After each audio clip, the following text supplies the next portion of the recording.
Danas pričamo o urinu, o mokraći i o tome šta možete vi kod kuće već da primetite i možda odete na dodatni pregled i ustanovite neko zdravstveno stanje. Zato je jako važno da pre nego da pustite vodu sledeći put, kada obavljate malu nuždu, pogledajte urin. Danas ću pričati i o raznim bojama, o mirisu, o tome šta može da se dešava da bude fizički u urinu i tako dalje. Zato ostanite do kraja videa jer ćete saznati zaista korisne stvari. Jer znajte da još u starom Egiptu postoje zapisi da se tumačio izgled i ostale neke komponente urina da bi se dobile neke analize tela. Danas, hvala Bogu, mi imamo laboratoriju, imamo razne urinokulture, imamo ultrazvuk, skenere, mnogo preciznije metode. Ali jedna stvar se nije promenila. Urin i dalje može biti jedan od prvih signala da se u telu nešto dešava. Nekad ste pojeli cveklu, popili neke vitamine, uneli manje vode, popili lek koji boji urin i promenilo se. Nekada to može da bude znak infekcije, kamena u bubregu, problema sa jetrom, žučnim putevima, bubrega, dijabetesa, razgradnje mišića, ali nekad čak i opasnih stvari u smislu tumora. Zato ne pričam sve ovo da bih vas uplašio, već da bi vi procenili situaciju i rekli, ajde da odem na kontrolu. I ponekad između toga i, ma nije mi ništa, dođe do toga da nađete sebi pravu dijagnozu i spasite sebe. Zato, razumite osnove. Urin je najjednostavnije filtrirana krv. Znači, krv prolazi kroz bubrege, a bubrezi su neverovatno pametni filter i u njima se nalaze sitne jedinice koje se zovu nefroni. Oni ne rade prosto ceđenje, nego oni precizno odlučuju šta treba da ostane u telu, a šta treba da se izbaci. Jer telo želi da zadrži korisne stvari. Sve, ono u smislu elektrolita, šećera, raznoraznih nekih proteina i krvnih ćelija. Ali žele i da izbaci sve što je otpad, sve što je višak, sve produkte i neke lekovi i supstance koji mu više nisu potrebni. Zato urin je faktički izveštaj. Normalan urin je uglavnom svetle žute boje, tipa boja slame ili blago žuto. Ta boja dolazi od jednog pigmenta koji se zove urohrom ili urobilin. I on nastaje kada naše telo prirodno razgrađuje stare crvene krvne ćelije. Znajte da one ne traju zauvek. Njihov životni vek je otprilike negde oko 120 dana. I jedan deo tog procesa dovodi, u smislu razgradnje, dovodi do stvaranja pigmenta koji daju tu žutu boju. Mnogo je važno da količina tog pigmenta je relativno stabilna, ali količina vode u urinu nije. Zato nekad ujutru je drugačija boja urina, uveče je drugačija. Naročito i može da oscilira. U smislu, imamo puno boja. Da li će to biti brown, crvena, zelena, plava, ponekad čak boja ćilibara, naranđast, boja meda, nekad i ljubičast. Ali, znajte, nije svaka boja podjednako opasna. Idealno je da bude, znači, svetlo žut ili boja blede limunade. Znajte da se dosta toga bazira na količini vode, ali ne mora da znači. U suštini najbitnije je da znate da ne možemo da kažemo ako je urin stalno providan kao voda, to ne znači da ste vi automatski, sve je super, najzdraviji sam. To može da znači da unosite previše vode i nepotrebno razblažujete elektrolite. Hidratacija nije samo voda, znači to je pravilan odnos elektrolita i vode, a naročito natrijum tu igra veliku ulogu. Kada pričamo o tome, znači previše vode, ponekad se dešava da ljudi popiju i vodu, ali popiju i čaj, i kafu, pa popiju alkohol, pa popiju neki napitak koji deluje diuretski, u smislu da li je to možda neki čaj ili ovako možda neka limenka nečega, i sve to izbaci tečnost. Ali postoji i druga strana. Neko pije ogromne količine vode da bi isprao, po znacima navoda, svoje telo. To isto može da bude potencijalno opasno. Može da dođe do glavobolje, može da dođe do mučnine, konfuzije, pa čak i nekih napada. Zato nije pravilo pijte samo što više vode. Pijte pametno. Gledajte žeđ, temperaturu, fizičku aktivnost, znojenje, ishranu, lekove koje koristite i pratite boju urina. Jer ponekad možete mnogo toga vi da zamaskirate, pričat ćemo i o tome. Sad, ako urin postane tamno žut, boje meda ili ćilibara, najčešće dolazimo do dehidratacije. U kontekstu da je urin previše koncentrisan. Znači, suština je da telo, to jest bubrezi, pokušavaju da vrate što više vode nazad u krvotok. Zbog toga ostaje u urinu manje vode, a onda ima pigmenta dosta i dolazi do te tamnije. Znači, mnogo se znojite, trenirate, na primjer, bili ste napolju po jakom suncu, imali ste možda temperaturu, imali ste dijareju, povraćanje, pijete dosta kafe, alkohola, lekove koji izbacuju tečnosti i urin postaje taman. Znači, onda ne možemo da kažemo da je nešto opasno, nego vi ste sve uradili da se to desi. Takođe, ako imate slabost, pa se dešava vrtoglavica, suva usta, ubrzan puls, smanjeno mokrenje ili ste imali proliv i povraćanje, to ne treba već ignorisati, već treba da obratite pažnju da li je to jedan dan ili više dana. Takođe, ako je jako žut urin, često se dešava da se nešto dešava sa B kompleksom, u smislu, ponekad bude fluorescentno, bukvalno kao oni markeri za podvlačenje za učenje i tu može da bude naročito u smislu vitamina B2, riboflavin, upitan. Iz kog razloga? Može da deluje dramatično, ali nije ništa opasno. Telu treba da uzme ono šta vidi da je, fali mi. Ali, šta se dešava? Ponekad višak vitamina koji su rastvorljivi u vodi se izbacuju faktički kroz urin. B vitamini se često primete zato što je automatski mokraća upadljivo žuta. To nije znak da ste vi sad preterali, nego znači da se višak tog riboflavina izlučuje. Ali ako uz jarko žutu ili narandžastu boju imate bol, peckanje, temperaturu, žute beonjače, svetlu stolicu, mučninu, bol naročito ispod desnog rebarnog luka, to više nije priča samo o vitaminima. Takođe, ako urin bude crven ili roze, ovo se već ne ignoriše, jer ovde se dešava da faktički postoji mogućnost da imate krvave tragove u mokraći, jer cvekla može, na primjer, da oboji urin u roze ili crvenkasto. Takođe, može da se desi posle kupina, posle borovnica, nekih hrana koje imaju jake pigmente, neki lekovi, na primjer, rifampicin može da da taj crvenkast, narandžast neki ton, ali lekovi iz urinarne tegobe takođe. Kod žena se nekad dešava da se urin kontaminira faktički menstrualnom krvlju, pa onda dolazi, kao imam krv u mokraći. Ali znajte, ako niste sigurni zašto je urin crven ili roze, proverite, jer krv u urinu može pokazivati neku ozbiljnu urinarnu infekciju, kamen u bubregu, problem sa prostatom, upalu, čak nekad povredu, bolest bubrega, ali i, ne daj Bože, tumor. Zato je važno da znate da krv u urinu ne mora da boli i ponekad je sve mi je okej, dobro se osjećam, a da je u pozadini ozbiljan problem. Zato idite na pregled, ne morate da čekate pola godine, pa da vidite šta se dešava.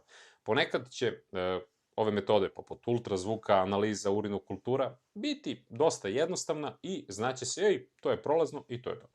Takođe, ako je jarko crven urin, ne mora da znači ponovo da je to krv. Hemoglobin i mioglobin. Dešava se da postoje situacije kada čak urin iz te crvene prelazi možda i u brown boju ili boju čaja, ali to ne znači da je to klasična krv iz mokraćnih puteva. Jedna mogućnost je hemoglobin. On je protein iz crvenih krvnih zrnaca i on daje, da kažemo, našoj krvi crvenu boju. A ako se crvena krvna zrnca masovno razgrađuju, hemoglobin može završiti u urinu. To se dešava kod ozbiljnih infekcija, kod trovanja, kod hemolitičkih stanja i nekad čak kod malarije i u nekim teškim slučajevima. Tada mokraća može postati tamna i kroz tu prizmu možemo da gledamo i mioglobin. Mioglobin je protein iz mišića i kada se mišići jako oštete, mioglobin izlazi u krv, a zatim preko bubrega završava u urinu. Znači, mi imamo to stanje koje možemo da nazovemo rabdomioliza i ovde je posebno važno da ljudi pre nego što krenu sa nekim ekstremnim treningom, intenzivnim, danas popularnim možda crossfitom, maratonom, dugim trčanjem, teškim treninzima, ako su dehidrirani ili je došlo do povrede mišića, treba obratiti pažnju. Jer posle jakog treninga, ako se nešto od ovoga izdešavalo, naročito u slabost, mučninu, malaksalost, to nije samo upala mišića. To može biti hitno stanje jer mioglobin može oštetiti bubrege. Zato tamno-brown urin posle ekstremnog napora u sve ovo traži ipak procenu. Ako pričamo o brown urinu, dehidratacija, jetra, mišići, može nešto biti sa njima. Ima više značaja. Znači, kada je brown urin, to je definitivno jaka dehidratacija. Ali ako je prešao tako tamno žut, pa u boju meda, pa u tamno brown, onako da se pojačava konstantno, telo vapi za tečnošću možda. Ali znajte, može biti posledica, što sam pomenuo, razgradnje mišića, može se dešavati da se krv razgrađuje, ali može biti problema sa jetrom, povećanog bilirubina, problema sa žučnim putevima i puno lekova. Takođe, nekad se dešava da kod nekih retkih ili metaboličkih bolesti se pojavi to. Zato ipak idite kod lekara. Za svaki slučaj da ne bude neki zastoj u žučnim putevima ili u jetri, jer to može da bude potencijalno opasna situacija. Naročito ako imate tamnu mokraću, svetlu stolicu, žute beonjače ili žutu kožu, pa onda svrab, idite na pregled. Ako imate narandžast urin, znači, uglavnom se dešava da je to od lekova, od vitamina, od dehidratacije ili jetre, jer ako jedete puno, na primjer, šargarepe, batata, neku hranu koja ima puno beta-karotena, ili uzimate neke dodatke ishrani, naročito komplekse vitamina, nekad se može desiti da urin dobije tu nijansu. Ono što je jako važno, neki laksativi, lekovi, suplementi mogu promeniti boju, ali narandžast urin nije uvek tako bezazlen da samo kažemo, ej, to je sigurno dobro. Znači, ako se dešava da, ponovo dolazimo do sličnih simptoma, svrab kože, mučnina, bol ispod desnog rebarnog luka, opšta slabost, uvek se sumnja na jetru ili žučne puteve. Zato je kontekst najbitniji, jer ako ste pili, na primjer, B kompleks, naročito neke velike doze, ili lek za urinarne tegobe, dešava se da može urin da bude u prolazu tako narandžaste boje. Takođe, ako urin postane plav ili zelen, izgleda jako strašno i čudno, ali znajte da nije možda toliko dramatično. Iz kog razloga? Prosto ne izgleda prirodno. Može da se desi da metilensko plavo oboji urin u plavo-zeleno, pa onda veštačke boje u hrani, određeni preparati. Takođe, neki lekovi, propofola, amitriptilina, indometacina i još nekih drugih, ponekad zelen urin se povezuje sa infekcijskom bakterijom Pseudomonas. Tada obično postoji drugi simptomi, neprijatan miris, peckanje, bol, temperatura. Ako je urin jednom bio, znači, zelenkast posle hrane, leka ili procedure, moguće da je bezazleno, ali ako traje i imate osjećaj infekcije, javite se i proverite. Ljubičast urin je onako redak, ali može da se dogodi iz kog razloga, zato što ponekad ljudi zbog nekih stanja nose urinarne katetere i ne bude uvek sam urin ljubičast, nego kesa i cevčica katetera poprime ljubičastu boju. U telu se, da kažemo, ta aminokiselina triptofan razgrađuje do određenih supstanci. Kod nekih urinarnih infekcija te supstance se pretvaraju u pigmente, jedan je plavkast, jedan je crvenkast i kada se pomešaju dobija se ljubičasta boja. Izgleda šokantno, ali najčešće ukazuje na infekciju kod osobe sa kateterom i zahteva procenu, higijenu katetera i terapiju po proceni lekara. Nije za paniku, ali nije ni za ignorisanje. Takođe, ako je urin mutan, često je, znači, problem u infekciji, u kristalima, sedimentu ili u koncentraciji. Znači, urin ne treba da bude savršeno providen, ali ako je izuzetno mutan, mlečast, onako zamućen, treba obratiti pažnju, jer ako je to jednom, to je prolazna priča i skroz je okej. Ali, znajte, ako popijete tečnost i ništa se ne dešava, i plus imate peckanje, bol, učestalo mokrenje, hitnu potrebu za mokrenjem, da ne možete da izdržite, bol u donjem stomaku, pa bol u leđima, temperaturu, neprijatan miris, onda treba razmišljati o urinarnoj infekciji, jer najčešći uzročnik urinarnih infekcija je bakterija Escherichia coli. Kod žena se najčešće ona ispoljava vrlo onako često u odnosu na muškarce, ali i kod muškaraca se dešava, naročito ređe, ali zahteva procenu lekara. Ako postoji temperatura, jeza, onako ta opšta slabost, to može da se klasifikuje da se infekcija penje prema bubrezima. Tada nema nikakvo čekanja i znajte da, na primjer, imamo i stanje gde urin može da bude onako penast. Nekad je bezazleno, a nekad je znak proteina. Jer ako urin zapeni faktički, naročito ako je mlaz jak ili ste dugo čekali da idete u WC, to može biti potpuno bezazleno. Fizička sila mlaza može da napravi mehurić, ali ako urin stalno izgleda kao da se sipao sapun u WC šolju, ako pena traje, ako se ponavlja danima, to već treba proveriti. Zato što to označava prisustvo previše proteina u urinu. A u proteini ne bi trebalo, da kažem, u nekom kontekstu značajno da prolaze kroz zdrave bubrežne filtere. Ali ako albumin, jedan važan protein iz krvi, počne da prolazi u urin, to može ukazivati na oštećenje bubrega. Najčešći veliki faktori rizika za bubrežno oštećenje su svakako dijabetes i visok krvni pritisak. Protein u urinu može da se javi kod upalnih bolesti bubrega, autoimunih bolesti, lupusa, infekcija, posle napora, kod povišene temperature, zato nije pametno samo reći smanji protein. A ako je pena uporna, naročito ako imate povišen pritisak, dijabetes, otoke nogu, umor, promene u mokrenju ili porodičnu istoriju bolesti bubrega, uradite analizu urina i proverite odnos albumina kreatinina, jer kreatinin u krvi i takođe procenu bubrežne funkcije. Znači, previše mokrenja, i to je jako važna tema, nije samo ej, pijem puno vodu. Znači, količina urina je jednako važna kao boja. Ako mokrite stalno, naročito se budite noću i stalno ste žedni, treba razmišljati o jednom od najvećih uzročnika, to je, nažalost, dijabetes. Ponekad šećer u krvi može biti toliko visok da se glukoza pretvara u urin, a šećer povlači vodu za sobom, zato osoba mnogo mokri i bude jako žedna. Znači, često mokrenje, suva usta, umor, nekad mršavljenje, zamućen vid, može biti od previše vode, od kofeina, od alkohola, od diuretika, od trudnoće, od infekcije, od preaktivne bešike, od problema sa prostatom, povišenog kalcijuma, može da bude diabetes insipidus. Ima tu puno neuroloških i hormonskih potencijalnih problema, ali u proseku mnogi ljudi mokre oko 6 do 8 puta dnevno, ali to zavisi od mnogo faktora, tako da nemojte da brojite svaki put, znači poenta je da primetite promenu.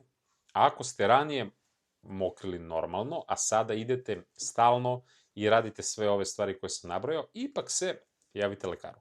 Imamo i drugu stranu, a to je premalo mokrenje, opasnost koju ljudi ponekad precene. U smislu, da, ako unosite malo tečnosti, a znojite se, imate možda dijareju, povraćene temperaturu, telo može da štedi vodu i da automatski mokrite manje, ali ako ne mokrite skoro pa ceo dan, to znači, plus ako ste bolesni, dehidrirani, malaksali, imate nizak pritisak, to može da bude da onako, može da pokazuje da bubrezi pate. Znači, kod dece, starih, da kažem, osoba, hroničnih bolesnika, to vrlo brzo može da eskalira i da postane ozbiljan problem za bubrege. Jer kada nema dovoljno tečnosti u cirkulaciji, bubrezi ne dobijaju ono što im treba i može da dođe do oštećenja. Zato nije hrabrost da se trpi, to je signal za hitnu procenu. Takođe, urin koji menja boju na vazduhu ili na suncu, to su uglavnom retke bolesti, ali ponekad se dešava da kod, na primjer, porfirije može da dođe do toga da urin potamni ili dobije boju faktički crnog vina kada stoji na svetlu.